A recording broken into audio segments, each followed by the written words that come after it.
Hi everyone, I'm Kate Berkner here today with Dr. Tom Phelan, creator and author of 123 Magic, as well as the author of the Manager Mom Epidemic. Dr. Phelan, welcome. Hi Kay, how you doing?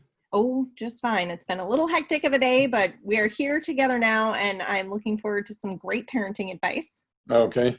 So today we are going to be talking about something that is a really powerful tool, and I think a lot of people don't think to use it or don't think to use it as often as they could. And what we're talking about is praise. So, Dr. Phelan, I know one of the things that you say is that praise is one of the most underutilized tactics for getting positive behavior out of your kids. Can you explain a little bit what you mean by that? Yeah, I think we call it start behavior in 123 Magic when you want the kids to do the good things like getting up and out, eat their dinner, go to bed, stay in bed, and that sort of thing. And it just amazes me that praise, which is very powerful and very helpful in getting those kind of behaviors established and maintaining them over a period of months and years, is just not used a lot by parents. I think one reason is that parents are often so busy that they just don't think to do it. But it's, what it feels like to me is like there's this pot of gold there and you can dip your hands in at any time and utilize the good stuff that's there, and we just don't do it.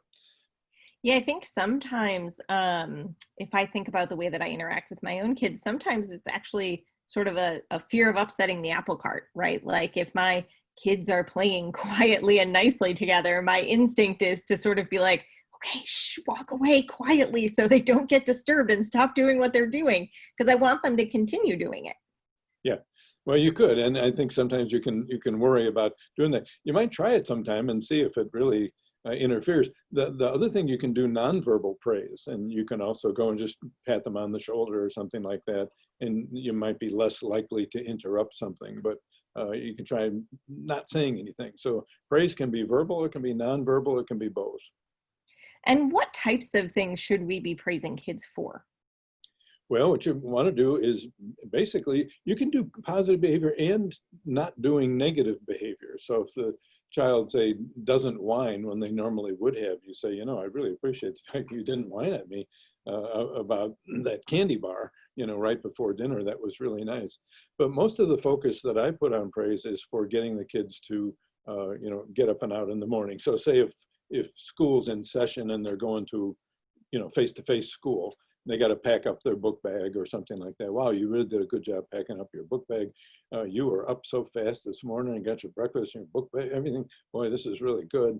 You can praise them for doing homework, either sitting at their desk or something, working on the homework, and you come in, just stick your head and say, boy, you're really working hard on that. You're getting along so well with your sister. That's always a one that you say and then cross your fingers like you were saying before. Yeah, there are a lot of different things, and when it's sort of like, well, whenever they're doing something and you're glad they're doing it, you want to try and remind yourself to say something. Not all the time, but more often than we do. Sure.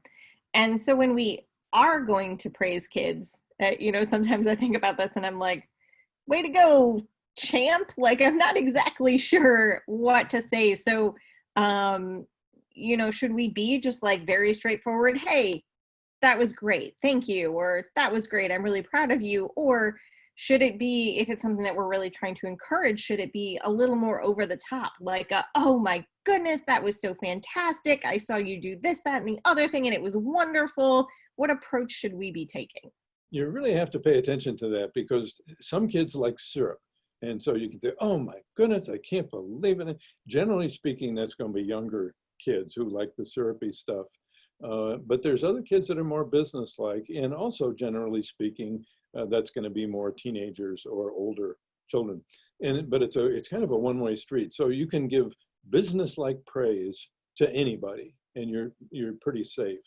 The risk is if you give syrup to a teenager or a businesslike kid, you may insult them, and it backfires. It makes them mad rather than being a reinforcer. So, with a 3-year-old, syrup, anything pretty safe. 16-year-old, you might want to try being a little more businesslike, at least first, because you don't know exactly how they're going to take it.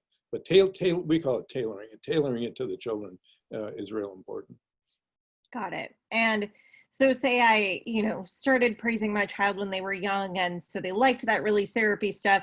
Could it be the case that some parents stop praising as their kids get older because the type of praise that used to get a good response from their kids now gets a bad one? So do teenagers end up getting less praise than, say, preschoolers? Yeah, I think they do. And I think they do because you just think, well, it's what you're supposed to be doing at your age, and you're old enough now to know better, and you're old enough now to know what you're supposed to be doing, and to be mature. And so I don't need to be praising you all the time. So we sort of think of little kids as more in need of it, and as they get older, they get less of it. And I think that's true. And then you want to take that a step further. We have our spouses or partners who virtually get none of it, and they're the oldest of the bunch. So maybe there's a correlation. Yeah. So, that sort of praise deficiency as kids and then the other people that we're doing life with start to get older, could that be related to or tied to the fact that sort of we as a society, I think, are taught to be hard on ourselves, and we're taught to kind of say, oh, well, you should be doing better, the expectation was higher, that type of thing? And sort of what impact does that have? I think so. I think part of the dynamic there with the age thing is expectations. So whenever something gets to the point where I think, well, at your age, you should be doing this on your own. And so I'm not going to do that. But I think you're absolutely right. We do that to ourselves. For some people, the idea of praising yourself or giving yourself a pat on the back for taking care of the kids and going to work and cooking, 3 meals all day and all that kind of, is a foreign idea. It's just like, well, that's what you're supposed to be doing, so it's nothing out of the ordinary, and I'm not going to pat you on the back. But I think, and there's some very good books on the subject. It really is helpful to praise yourself or do something to yourself. So, you did a good job. I'm proud of me. I'm proud of you. And I think if you develop that ability, I think that will also enable you to praise the teenagers or praise the spouse more often, because you can do this kind of stuff when you're an adult, but the fact is you are doing it. You're doing it on a regular basis, and it's not always easy. And so I'm going to praise not only the activity, but it's sort of like the character and the effort behind the activity needs recognition. Yeah, absolutely. We all like a little bit of positive reinforcement sometimes, right? It's just an acknowledgement that even if it is something that we're supposed to be doing, like, oh, hey, thanks for taking the trash out, that was great. Like, it's just such a little thing, but it doesn't cost anything. It makes the person you're talking to feel better, which I think probably really contributes to the parenting job of building a good relationship with your kids. I think it does. And I think the two things, it helps build a good relationship, and it increases the probability that the behavior that you reinforced is going to continue in the future, which I think is very important.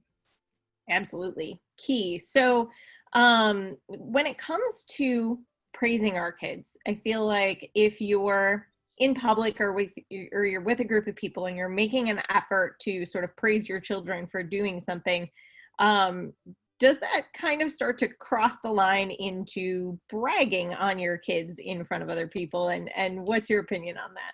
Yeah, it does cross the line into bragging, and bragging is a good thing. Bragging is a way of doubling or tripling the power of your reinforcement. So if you do it in front of other people, you should have seen Steffi out there today on the soccer field. Those other kids didn't know what hit them, and she's right there listening to this. She'll remember that for the rest of her life, and it'd be a very powerful thing for her in terms of future efforts. So I think the bottom line is bragging is good. And I'm not talking about bragging about yourself. I'm talking about bragging about your kids in front of them. Fantastic. Thank you so much, Dr. Phelan. This was such a happy and uplifting conversation. I am glad that we had this today. If you know someone who needs to hear this, please tag them in the comments or share this video. If you haven't already signed up for our 123 Magic newsletter, you can head on over to 123magic.com for that. We send out videos, parenting tips, sometimes downloadables every week. So again, 123magic.com, and we'll talk to you soon. Thanks so much. Bye-bye.